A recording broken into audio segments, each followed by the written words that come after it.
modifications. Yeah. So this afternoon or this morning, we'll be listening to an interesting talk from Andrew Seeber, who is currently based at Harvard University Center for Advanced Imaging. So just a very brief introduction about our speaker before I start speaking. So Andrew did his PhD in Basel in Switzerland, where he focused on how DNA damage impacts chromatin structure and dynamics using Bardeen yeast. And then he went on to do a postdoc in Michael Hall's lab. And then after that, in 2018, he moved to Harvard to start his own research group where his work focuses on translating his chromatin research from Bardeen yeast into human cells. So more like moving from yeast to human cells, with a major focus of enhancing DNA repair through modification of chromatin structure.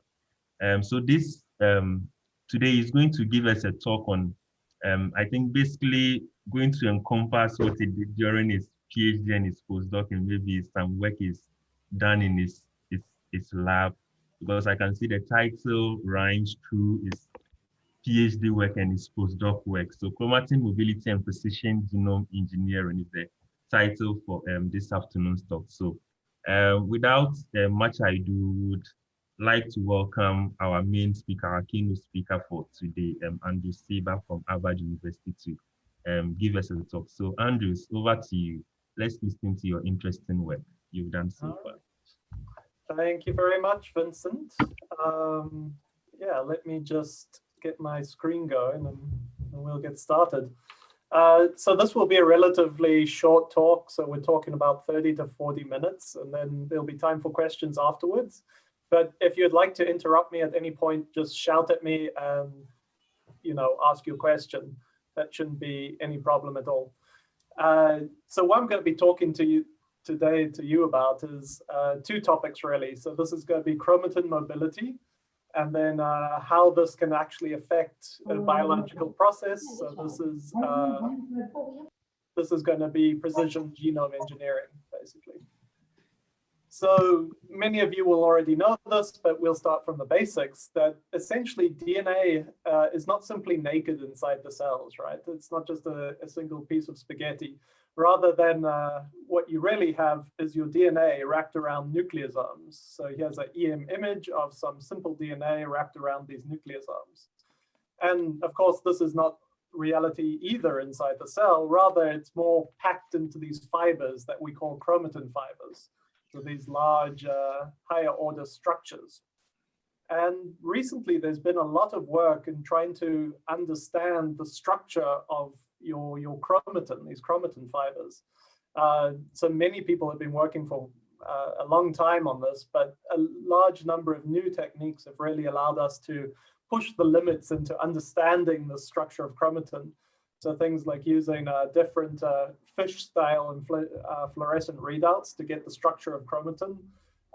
Things like high C combined with fluorescent readouts, or even more advanced versions of electron microscopy to really get the structure of chromatin. The big disadvantage with a lot of this work is that it's always inside fixed cells, right? And that doesn't always reflect reality. In fact, we know that chromatin is highly mobile inside the cell. So your DNA is constantly moving. It's mobile. It's not that static picture that you see in a textbook. So what we're looking at here is actually two different types of cells. So one is just a human U2OS cell, and the other is a budding yeast cell. And what you see moving is essentially a chromatin locus. So in the budding yeast example, what you see is what's called a LAC-O array binding a LAC-I GFP, and we have the nuclear pore labeled as well. And you can see that this DNA locus, this piece of DNA, is moving around quite a lot. If we look at the case of the human cell, I'll talk about what this protein is later, but you'll see that it's also mobile. The DNA underneath is moving. It's got some motion to it. So of course, the big question is, does any of this sort of DNA motion, does this actually have a biological function, right? So I'll spend a few minutes talking about some other things. So one of them is DNA damage. So DNA damage occurs in the context of chromatin, and this is a crowded environment. And of course, we all know this classic sort of model of you get your DNA inside the cell, you get your transcripts translated into proteins. But DNA damage actually occurs in this context of chromatin, right? When I talk about, I'll explain different types of DNA damage coming soon, but if you get damaged DNA in this early point of this whole process of making proteins, you're eventually going to come up with some mutated proteins, and it's important to repair this. So there's many different types of DNA damage, and this is coming from inside ourselves, so endogenous sources, as well as exogenous agents. So these can be things like replication errors as endogenous problems, X-rays from outside. This is going to lead to a number of issues with DNA damage, UV light, and a whole bunch of other problems. To give you a sense of the numbers of what's happening here, so just these sort of hydrolysis reactions, you're getting thousands of these per day. The same with oxidation reactions and alkylation. This is many thousands of damages to the bases of your DNA every day. And these all get repaired. The type of lesion I'll talk about today is what we call a DNA double-strand break. Usually you get around, 10 to 20 of these per cell cycle. And what a DNA double-strand break is actually when you get both of the strands of DNA cleaved adjacently to each other. And of course, I'll remind everyone that this sort of damage occurs in the context of chromatin. So we're not talking about just naked DNA. We're talking about breaking the DNA when it's wrapped up in these complicated higher order structure fibers. All right. So DNA double-strand breaks can be very dangerous because one of their major outcomes is actually, if they're not repaired correctly, is translocations. So this is the sort of classic example of a translocation. This is the BCR-ABL translocation, where you get the end of chromosome 9 attaching itself to the end of chromosome 22. So here you can see 9 comes onto the end of 22. You get this misshaped chromosome now that's very small. You can see it here. And that actually leads to a form of leukemia called chronic myeloid leukemia.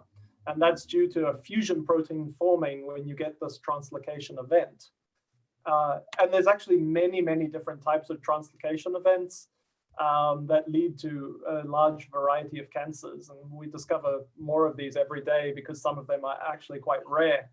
But these are non-random and they're recurrent translocations. So they happen for a specific reason.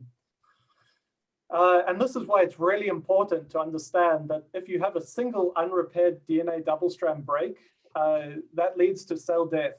But if you misrepair this break, it actually leads to cancer and translocations. So this is why it's incredibly important to balance this and to ensure that DNA repair is efficient and accurate. All right. So it's this balance between, making sure the cell survives, but not allowing it to undergo repair events that lead to some bad situation like a translocation. All right. So we're very fortunate because the cell has at least 2 ways to repair this type of DNA break, this double-strand break. So those 2 pathways can be described here. So you have essentially non-homologous end joining and homologous recombination. This is the pathway described for yeast, but you have similar proteins being used in human cells. So non-homologous end joining is relatively simple. What you want to do here is just simply put the ends back together. So you can get a DNA double-strand break, and then the ends eventually get stuck back together. Unfortunately, this mechanism can be quite error-prone. So when you stick the ends back together, sometimes they slip and you get a small overhang, or you can get some small mutations. And in fact, if you want to mutate a protein and just cause a functional knockout, The way that you would do this is usually by some failure of non-homologous end joining. The other way of repairing DNA breaks is by using homologous recombination, or also called homology-directed repair, more commonly in human cells. So instead of simply putting the two ends back together, what this does is uses a repair template. And this repair template can be the sister chromosome, it can be a donor that you give your cell, or it can be the replicated chromosome if this damage occurs after replication. All right. And how this essentially works is that the DNA break is modified, it's resected to create the special structure that can invade and find the template. And you get a crossing over of information and converting it so that eventually you get a repaired product. The aspect I'll talk about that today is this process here, where the broken piece of DNA has to find this template, which is blue, all right? And this is called homology search. And this actually requires the movement of DNA.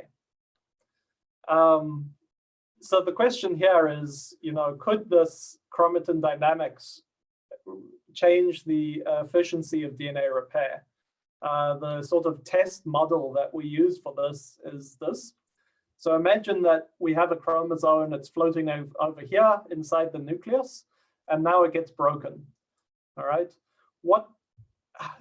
How does the effect of finding a repair template, which may not be in the same place, how does this homology, so how is this affected by the dynamics of this first DNA break?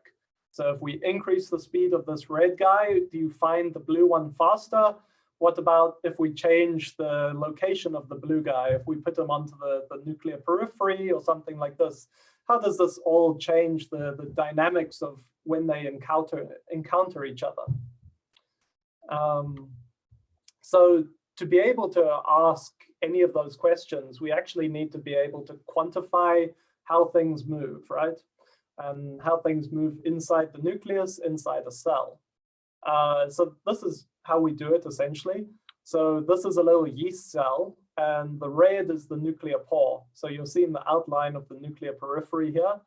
The green is a lac IGFP spot that's tagging a specific chromatin locus, and you can see it moves over time. So we can usually use something like a spinning disk confocal microscope, and we can take images of these nuclei with the spots moving inside. And then what you can do is actually track that spot over time relative to the alignment of the nucleus, because of course the nucleus in the cell actually moves as well, right? So you need to balance for this. And from this, we can derive a whole bunch of different movement parameters. One of the classic ones would be sort of the radius of constraint, which is the volume of space that that locus is exploring, all right? There's other ones as well, which I won't talk about, which would be like the diffusion coefficient, how fast it's moving, and a few other important factors. And the way we actually calculate this is by using a formula called the mean square displacement, MSD. So MSD is relatively simple to calculate, but it can be counterintuitive at times. So essentially, to get the first point of an MSD graph, you just take the averages of the distances. So if you go from point 1 to 2, 2 to 3, 3 to 4, that gives you your first point on the MSD graph. If you want to calculate the second point on the MSD graph, you take the time lag difference. So you go from point 1 to 3 and 2 to 4 and get the average of that distance. That gives you your next point. And you continue this for the whole time series. This also means that the later time points are averaging over less total number of points, meaning they contain less information and can actually be a bit dirty. But if you plot this out for a whole movement graph, what you get is something very beautiful like this, hopefully, which is a line that plateaus. And this plateau is proportional to this value called this radius of constraint. So this basically tells you when it reaches the plateau, that's the supposed maximum volume that this locus will explore within this time period. All right. Okay, so many people have also been working on how DNA double-strand breaks move. I'm mostly going to describe some yeast work. So this system was one of the first to describe how a DNA break moves, and it uses an inducible ISC1 cut site. So this site over here can be inducibly made to be cut and induce a DNA double-strand break. We visualize the DNA break in this case by the recruitment of a repair protein called RAD52. So when this site is broken, we get a big yellow spot. How we can confirm that we're actually looking at the site that is broken is that downstream, we have a LAC-O array that's binding a LAC-I CFP. So when we see the blue spot of CFP co-localizing with RAD52 YFP, we actually know that we're looking at our specifically induced DNA double-strand break. And a movie like that would look like this. So you get a yellow spot moving within a nucleus. All right, so if you take these cells and then do a large number of quantifications, you get something like this, that in the undamaged state, if you look at that DNA locus in the undamaged form, it moves roughly like this with 13% of the nuclear volume explored. As soon as you make that DNA break, the whole story changes and that site becomes far more mobile. So now you go from 13% of the nuclear volume being explored to 47%. So you get this fourfold change in the amount of movement of the DNA break, right? And that's what it looks like on an MSD graph. So this is the undamaged locus. It's moving with a relatively low amount of speed or constraint.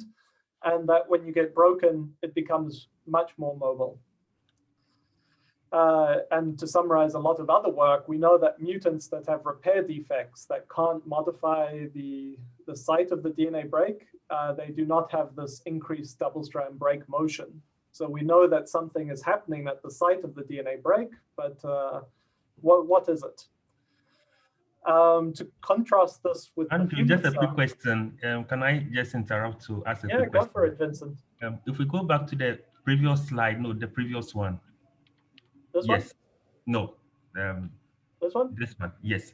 In the absence of double-strand break, you could see there is, in the white movement, you could see there is a more concentrated spot slightly to the bottom right. You mean this one, right?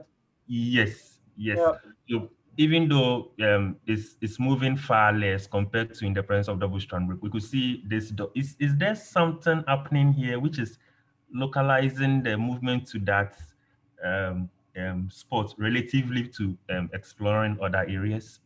Yeah, so this would be a very typical sort of undamaged locus movement. You often get sort of you're constrained in a very small area first, and then you might get some large jumps out of this. And often you even return back to the same spot. So there's some elasticity to this movement as well. But you see when it becomes broken, you kind of lose the sort of base almost. It becomes much more free. So there is something to this. This would be typical that the spots are not exploring a large volume in the undamaged form. Okay, so more like the loci usually have an ideal position it likes to return to. So in the absence of double-strand break, after moving around, it likes to return to a preferred ideal position, like move and come back to that same position, sort of, in the absence of double-strand break. Sort of, but and of course that position is different in every cell. But and of course this is because if you think of the chromosomes, right, the chromosomes are all tangled up. So to actually get one piece of that to move and to stay in somewhere else is quite difficult because you have all this other bulk that is pulling you back. So yeah, that's part of the issue. I'm asking this because when you were showing your very first slides, when you were showing the movement in the yeast cells and then the human cells labeled with the nuclear pulse, I was studying the movement of the green foci in the red, and I was like, it's a bit restricted in the absence of double-strand break. So when I saw this, it was just trying to bring my mind to it. That's why I was asking that. Yeah. Yeah, no, You it's a can good continue. observation. This is exactly what's happening. But there's also the issue that when you have the array itself also has some bulk. So that bulk nature of the array can constrain and keep the region, how do I put it, limited or restricted. It is when you have a break that the array itself also have more dynamic motion. So that's another thing to consider. As well, yeah. And of course, that's always difficult to quantify because we need to be able to visualize the spots somehow. Okay, so that was kind of the yeast data, and I can show you some of my own human data.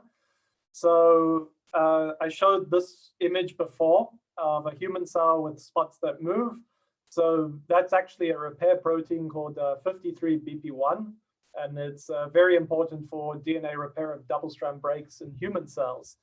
And these foci have actually been induced by a chemical compound called zeaxanthin, which induces both single-strand breaks, but also DNA double-strand breaks. So normally this, this protein is sort of more clumpy inside the cell, but when you get a large number of DNA double-strand breaks, as is the case here, you start to get many of these foci everywhere inside the nucleus. And what seems to be a general thing happening in human cells is that it takes a bit longer for them to respond than in yeast. So the yeast data I showed you, to make that break, it takes like 2 hours, and then you see this large increase in motion. If you look at 1 hour in human cells and you track the motion of these 53BP1, you don't get large scale changes. In fact, you see these error bars are all overlapping. There's not a lot of change. However, at the point of 16 hours, I do see that these foci become very, very mobile. And this is 16 hours of persistent damage, so there's quite a lot of DNA damage.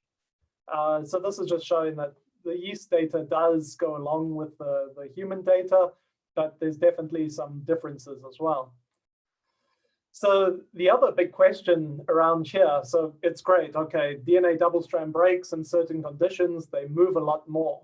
But what happens to that underlying bulk of chromatin, right? These DNA breaks don't just happen in a vacuum, they're happening on a chromosome, and those chromosomes are all wrapped around each other into higher order structures.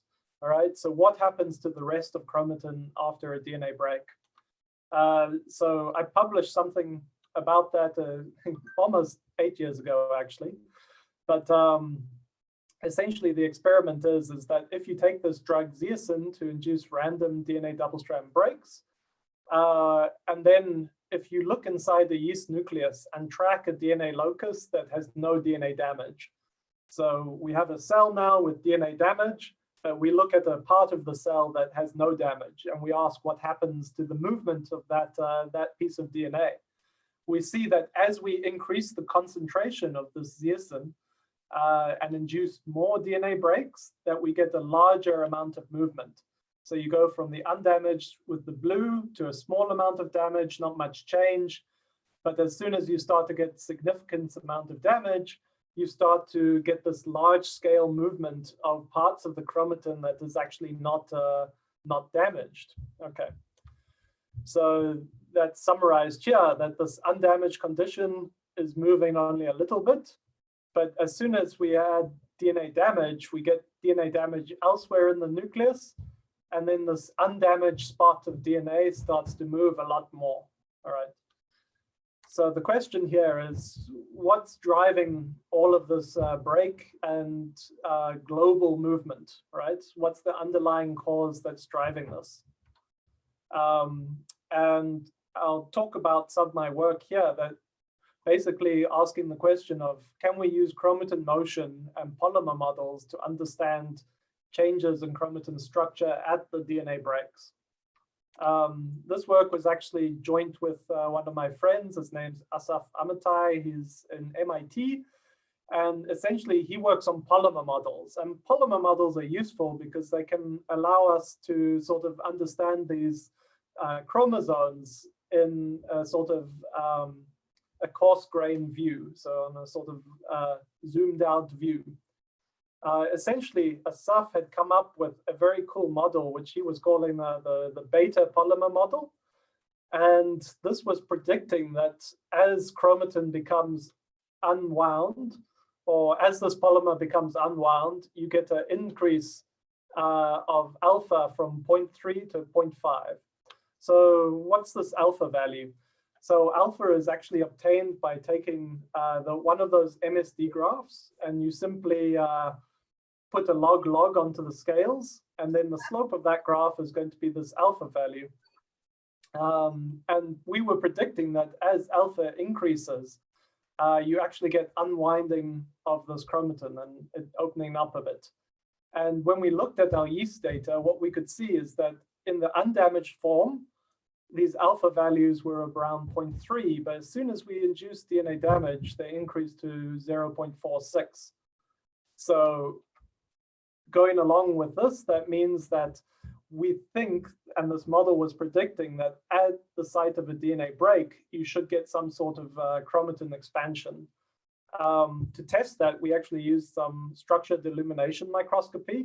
And what we were doing was inducing a single DNA double-strand break and then measuring downstream the volume of a GFP LAC-O focus.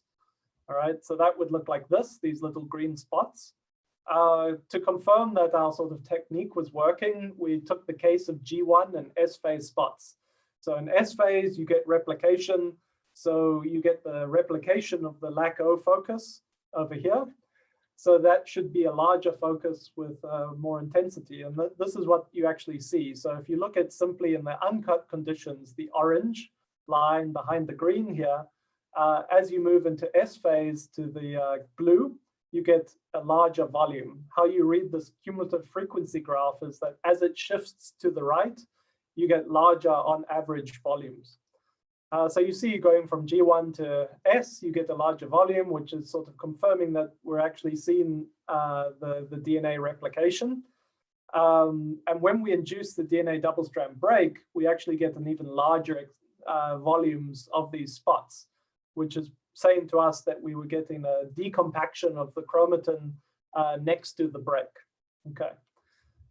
We also did this using that drug zeaxanthin and the sort of these global DNA damage experiments.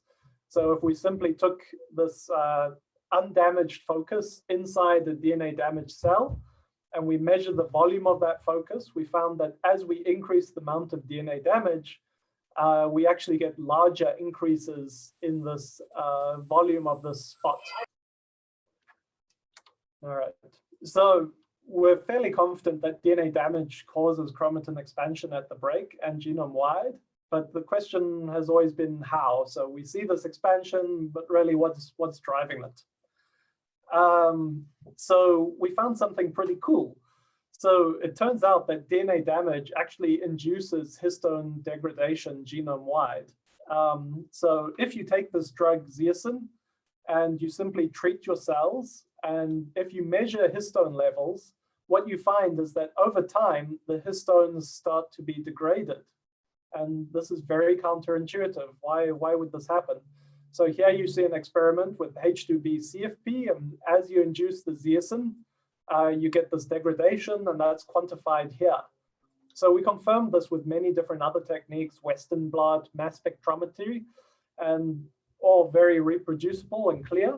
And it was also clear that certain histone variants are excluded. So if you have something like HTZ, which would be H2AZ in humans, this is not being degraded in response to this chemical zeaxanthin. But every single core histone is, so H3, H4, H2A, H2B, those are all degraded, all in the range of like 40%, all right? We also asked the question of where is this histone degradation happening? Is it happening at specific sites in the cell? You know, are we just seeing resection of the ends of the DNA double-strand break? Where is this histone loss coming from? So we did quantitative nucleosome positioning, and that's what you can see here. So these are all aligned to the transcriptional start site. And essentially you can see that there's no loss in specific places. So these peaks all match perfectly with each other. The red and the blue match perfectly. So we're seeing histone loss, but it's random, essentially. So what I don't show you, but summarizing the bulk of work in here, is that this degradation of histones actually requires a functional proteasome. So we know it's a coordinated degradation. And it actually requires the effort of a chromatin remodeler called INO80. So how we think it's working is that this chromatin remodeler is being activated in response to DNA damage. It's kicking off nucleosomes, histones, and that they get degraded by the proteasome. All right. Then we, of course, want to correlate this with the DNA damage, right? So if you're losing something like 40% of your histones, which is insane, and this is maybe leading to the large-scale chromatin movement increases that we were seeing inside the yeast cells. It turns out there's some mutants that you can cause a similar effect to this histone loss. So these are called NHP6, and the human variant of this is called HMGB1. And it turns out if you knock out these guys or knock them down, you get far less nucleosomes on your DNA. So in the case of NHP6, you make this mutant and you get less nucleosomes on DNA, and it looks something like this. So you go from having all your nucleosomes to about 20% less. All right. Then you can ask, in this condition of the mutant, what happens to the chromatin motion, right? So if you do that, you find that the NHP6 movement is much higher. So in the state of less histones, you have much greater chromatin movement. If we take a look at the human cells, we actually find that if you knock down HMGB1, you have much higher chromatin movement as well, analogous to this condition in the yeast cells. So this is really drawing the conclusion that you can directly correlate the density of histones on DNA to the amount of chromatin movement, at least in these specific conditions. So then we ask the question, does chromatin movement actually have the biological function, right? That's why I keep coming back to, is this any good for anything, all right? So to understand that, we started using our yeast cells to look at recombination rates in these different mutants. So this assay over here is just a simple integration assay. So you take something like a URA3, which is a selection marker, and you integrate this into a specific site of DNA, and this allows you to grow your cells in on media lacking uracil. And we can actually measure the rate of these recombinations in the different mutants. So in wild type, we get a certain amount of this integration. In the NHP6 mutant, we get far more. So we get about almost four times more integrations. All right. Hey, Andrew. Yes. There's a question for you, and is there a reason why HTZ1 is not being targeted in the histone degradation process? I'm sure there is a reason, but we don't know this one yet. So it's very interesting, and we don't have a good idea why, but it's highly reproducible that HTZ1 is excluded. But we don't have a good understanding of why.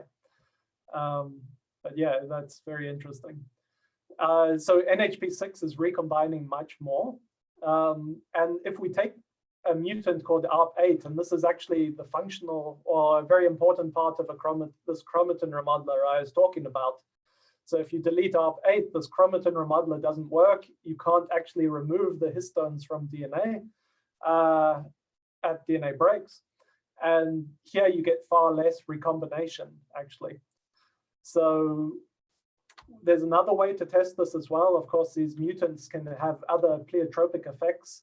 So what we wanted to do was actually put the histone copies of the yeast onto a controllable format so that we have complete control over how many histones are being expressed in the cell at a time.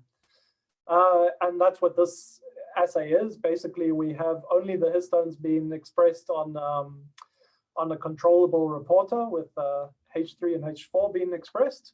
So as we put galactose onto our cells, we can control the amount of histones being expressed. And essentially over here, when we put our cells onto the SD media, we reduce the number of total histones that are being expressed, and we actually increase the amount of recombination, very similar to this NHP6 mutant. And if we go to a condition where we just shut off histone gene expression, so the cells only have whatever they have produced up to that point, we can greatly increase the amount of recombination that we get. So this really ties together that, you know, DNA damage is an increase in chromatin movement, and I see this in human cells and yeast cells, that DNA damage-induced movement is caused by this genome-wide histone loss, that artificially decreasing this histone levels greatly increases recombination rates. And now I'm going to shift gears completely. So I spend maybe 5 more minutes just talking about something else. So many people will say, you know, academic research, blue skies research is, well, what's it good for? And one of the things that we as academics can aspire to do is to try and make something useful downstream, right? So during my PhD, I was very interested in making a startup. So I wanted to spend a bit of time talking about that process. So essentially, once we've found out that you can increase this histone loss and increase the rate of recombination, with the dawn of sort of CRISPR-Cas9, we wanted to say, can we use that same idea to enhance the rates of gene editing for CRISPR-Cas9? So we actually made a patent about that, basically saying the methods for increasing the frequency of gene targeting by chromatin modification, right? So can we change the structure of DNA to make it more able to have recombination happen there? And the whole idea with trying to make a startup from this was, can we find a drug that lowers histone levels to increase genome editing? So to sort of understand how the space for this one is that, you know, can we engineer chromatin to enhance gene editing? Currently, there's over 6,000 different genetic diseases, and only 5% have an approved therapy. And it looks like for the future, engineered immune cells using like CAR T or CAR NK therapies, this is really going to be the future of cancer therapy, right? So after my PhD, I made a startup with my friends called Avictus. And essentially what we wanted to do was make a drug that can make the gene editing much more effective. And I explained some of this already, but essentially, you know, CRISPR-Cas9 is allowing you to make specific edits of your genome, either taking advantage of your end joining of the machinery by making a specific inducible break, and then using misrepair to lead to a deleted gene. Alternatively, you can also insert large pieces of donor DNA into the cell by using homology-directed repair, but this is far less efficient. This is really inefficient in cells. It's just difficult to put in large pieces of DNA into the genome. And it turns out that chromatin structure obstructs Cas9's access to DNA. So wouldn't it be great if we can open the structure and then that maybe enhances the gene editing? Also, not only this, not only for Cas9, but you know, random integrations by transposons, piggyback, these are also being used by lots of biotech companies. This is also limited by chromatin structure.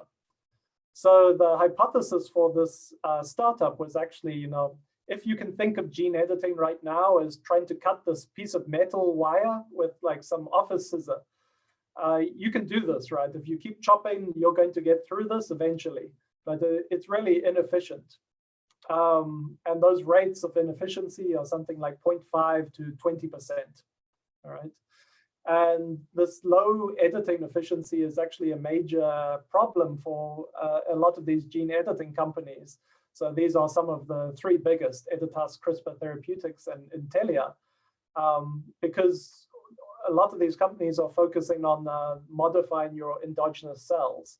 So that's typically something like this. So imagine that you have like a leukemia or something like this. You want to take out some of your own immune cells and make them targeting your specific cancer.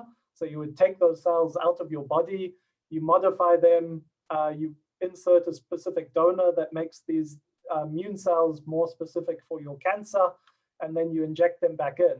But it means those cells that you take out are very, very precious, and you want to keep as many of them as possible, right? So how people have been focusing on this problem is, firstly, can we just make the cutting machinery better? So the Cas9 enzyme, can we modify this or get different types of Cas enzymes? And that works, but we didn't like that because that limits you to a certain system, right? So imagine if Cas9 or whatever other new Cas enzymes, these become not popular in the future. Why don't we rather target the structure of the chromatin underneath, right? So that's why our idea was, change this metal wire into something more like a string and just make it easier to cut, okay? So going from this very dense chromatin to something that's open and more easy to modify. And of course, this makes you technique agnostic. So this is going to work for talons, Cas9, and other integrases.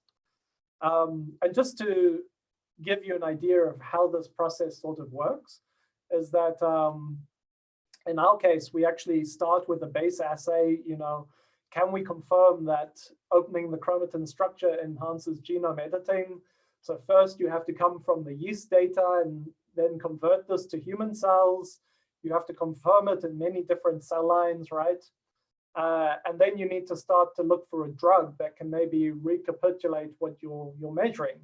So in our case, our first sort of drug screens were to try and use high contact microscopy or chemiluminescence to look for chemicals and chemical families that can reduce the total histone content inside the cell. And then we actually do after we get the number of hits, then you can do a secondary screen where you're actually screening for the rate of gene editing, all right? So this would be a bottom-up approach. It would be possible to start with the secondary screen and already look for chemical compounds that increase genome editing. But the reason we don't do this is we want to focus on this mechanism of changing chromatin itself first, because other people have done similar screens, and the majority of what you get is actually things related to DNA repair. And this can actually lead you to a whole bunch of down some rabbit holes that can cause some issues. Anyway, it's very important once you do all these screens and you sort of get compounds that you're interested in, you of course have to define the toxicity and then define how many off-target effects you're getting, talk about things like the reversibility of any compounds you discover. Are you changing the transcriptional profile of cells? How long does it take for them to come back to normal? And then of course, from a screen, you identify compounds, but those compounds are never working exactly how you want them. So you actually have to work with some chemists to make those compounds very specific for the targets that you're interested in. And that's a process called lead optimization. So I won't show you any of this data because it's proprietary, but I'll just say that we discovered a new role for a chemical family that enhances genome editing. And this is independent of DNA repair mechanisms. It's reversible and also has no long-term effect on growth or transcription.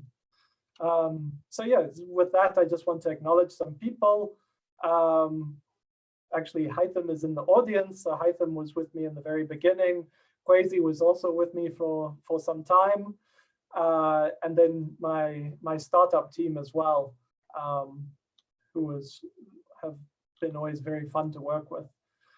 So yeah, happy to take any questions from you guys. And I think we still have a lot of room for discussion now. So thank you very much, Andrew. Thank you very much for a very excellent presentation. Are there any questions that we have for Andrews?